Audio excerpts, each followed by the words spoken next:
ডামুড্যা উপজেলার সিড্ডা ইউনিয়নের ঐতিহ্যবাহী কারি তোরাবালী দারুল আরকাম ইবতেদায়ী মাদ্রাসার পঞ্চম শ্রেণীর শিক্ষার্থীদের বিদায় সংবর্ধনা, ক্রীড়া ও সাংস্কৃতিক প্রতিযোগিতার পুরস্কার বিতরণী অনুষ্ঠিত হয়েছে।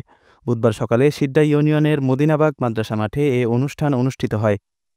মাদ্রাসা পরিচালনা কমিটির সভাপতি মাওলানা সালেহ আহমদের সভাপতিত্বে অনুষ্ঠানের শুভ উদ্বোধন করেন মাদ্রাসার প্রতিষ্ঠাতা আলহাজ এইচ.এ. রহিম। প্রধান অতিথি ছিলেন শরীয়তপুর জেলা ইসলামিক ফাউন্ডেশনের উপপরিচালক কৃষিবিদ ড. মোহাম্মদ আবু তালহা।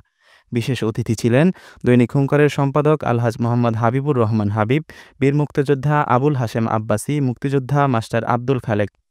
বক্তব্য রাখেন ডাক্তার আলী আজম, রামেদ বিন হাশেমি, আক্তার হোসেন খান, মুজিবুর রহমান প্রমুখ।